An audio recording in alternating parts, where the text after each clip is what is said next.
तो हम एक कूलॉम्स लॉ के बाद इलेक्ट्रिक फील्ड पे आए हैं अब।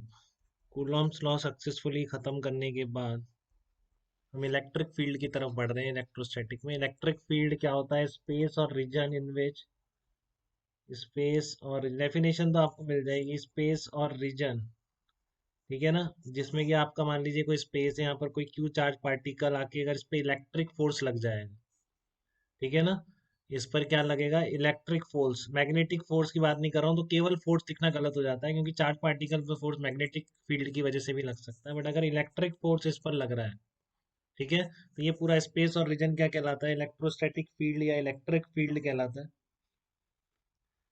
ठीक है ना। इसको हम क्या कहते हैं? इलेक्ट्रोस्टैटिक फील्ड या इलेक्ट्रिक फील्ड। और इसकी एक फील्ड इंटेंसिटी अभी डिफाइन करेंगे हम, जिससे इसको रिप्रेजेंट करते हैं। तो किसी भी पॉइंट पर फील्ड इंटेंसिटी का मतलब क्या है? मान लो आपको इसमें रखा और इस पर कुछ इस तरह का एफ इलेक्ट्रिक फोर्स रख गया इस चार्ज पार्टिकल, तो उस point per unit charge particle के कारण जितना फोर्स लगता, ठीक है ना, यूनिट चार्ज पार्टिकल के कारण जितना फोर्स लगता है यूनिट चार्ज पार्टिकल पे, that is called field intensity.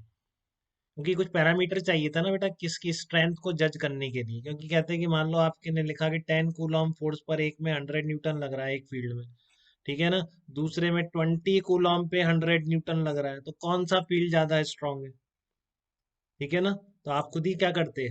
अगर मैं पूछता आपसे कि एक फील्ड है इसमें 10 कूलॉम पे 100 न्यूटन लग गया इलेक्ट्रिक को, दूसरा फील्ड था वहां पे 20 कूलॉम पे 100 न्यूटन लग रहा, तो कौन सा फील्ड ज्यादा स्ट्रांग है? तो समझ में भी आ रहा है आपको थोड़ा बहुत?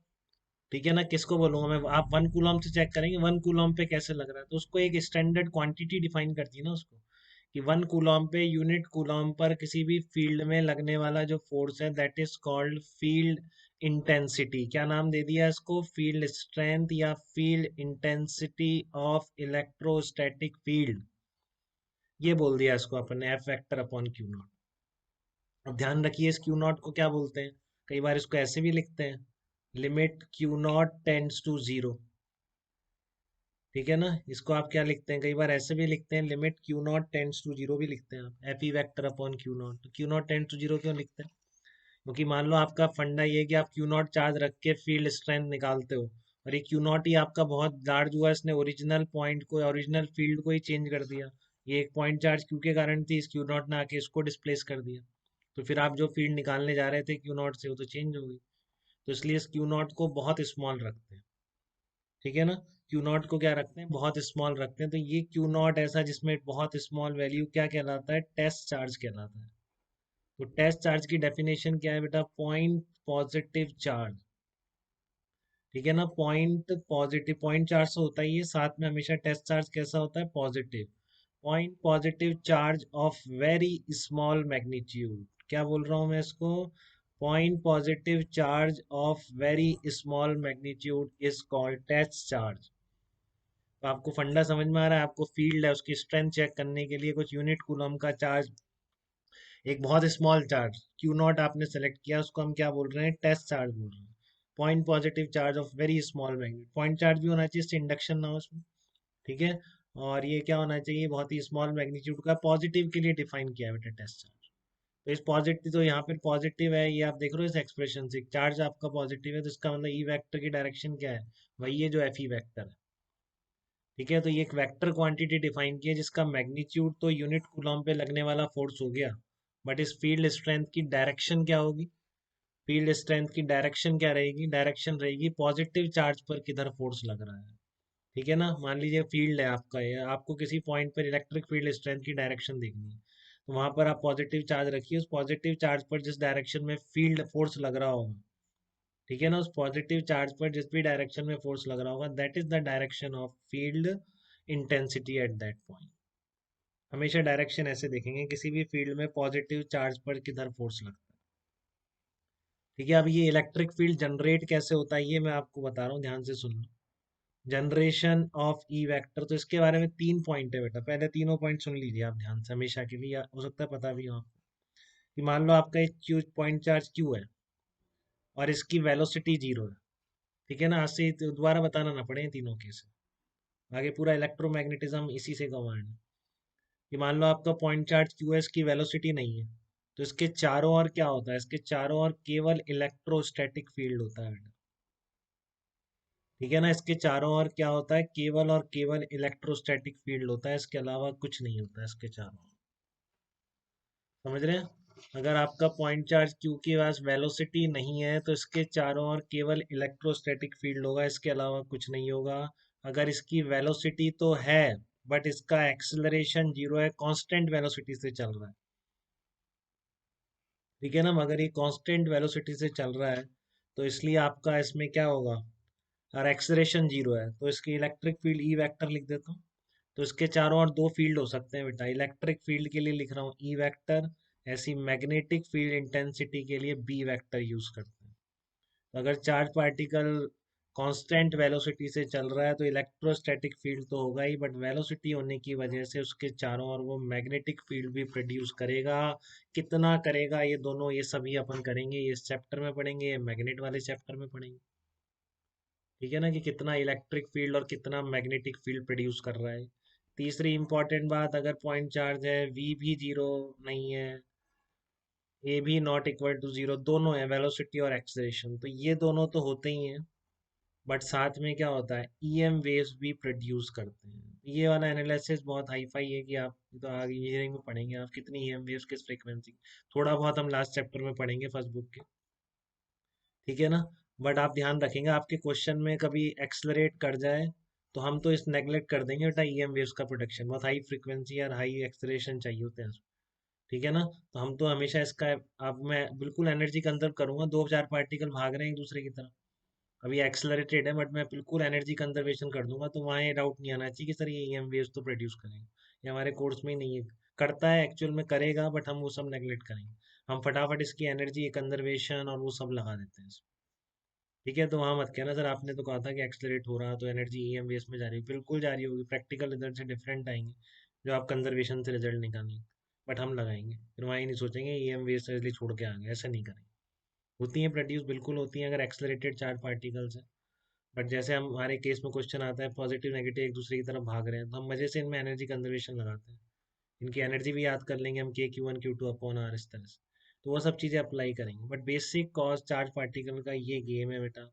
अगर रेस्ट पर है तो इलेक्ट्रोस्टैटिक फील्ड चल रहा है बट एक्सलरेशन नहीं है, तो दो फील्ड चल भी रहा है, एक्सलरेट भी हो रहा है।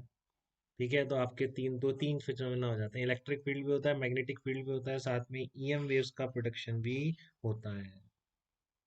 ठीक है, यहाँ तक कोई कंफ्यूजन किसी को इलेक्ट्रोस्टैटिक फील्ड या इलेक्ट्रिक फील्ड के बारे में?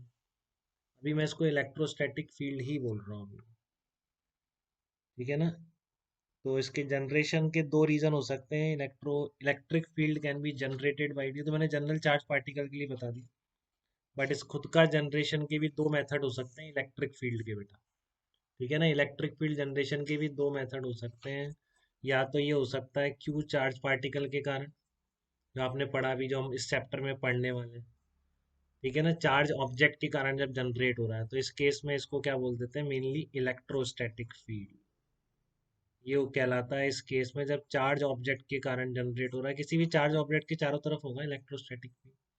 इसका सेकंड जनरेशन होता है इलेक्ट उसकी वजह से, चेंजिंग मैग्नेटिक फील्ड की वजह से। ठीक है ना, सेकंड जो जनरेशन है वो क्या है, चेंजिंग बी वेक्टर की वजह से भी जनरेट होता है। तो ये सब हम पढ़ेंगे इलेक्ट्रोमैग्नेटिक इंडक्शन में। बड़ा इंटरेस्टिंग कहानी है, चेंजिंग बी वेक्टर के कारण भी इंड्यूस इलेक्ट्रिक फील्ड पैदा होता है। तो वहां पर इलेक्ट्रिक फील्ड को क्या बोलेंगे, इंड्यूस इलेक्ट्रिक। उसमें थोड़ा सा डिफरेंट होता है, ये इंड्यूस इलेक्ट्रिक फील्ड कंजर्वेटिव भी नहीं होता है। ठीक है ना, अभी हम क्या पढ़ने वाले हैं, अभी हम सारा कंजर्वेटिव फील्ड पढ़ने वाले हैं इलेक्ट्रोस्टैटिक नाम के चैप्टर में। और हमेशा फील्ड जनरेशन का रीजन कोई चार्ज ऑब्जेक्ट रहेगा। ठीक है ना, ये हम मैग्नेट में पढ़ेंगे, इलेक्ट्रोमैग्नेटिक इंडक्शन बहुत इंटरेस्टिंग है। ठीक है, तो अभी तो इलेक्ट्रोस्टैटिक फील्ड की कहानी शुरू हो रही है, जो चार्ज ऑब्जेक्ट के कारण प्रोड्यूस होता है। ठीक है, फील्ड स्ट्रेंथ कैसे देते हैं वो मैंने आपको बता दिया, यूनिट कूलॉम चार्ज पर जो लगने वाला फोर्स है, किसी भी पॉइंट पे direction of field strength will be same as the force experienced by charge positive charge particle in that field। तो समझो यहाँ पर ये किसी भी पॉइंट पर देख रहे हो, पॉजिटिव चार्ज पार्टिकल पे जिस डायरेक्शन में फोर्स लगेगा, that will be the direction of E vector eight that point. Magnitude ये रहा, क्यू नॉट चार्ज रखो, फोर्स निकालो।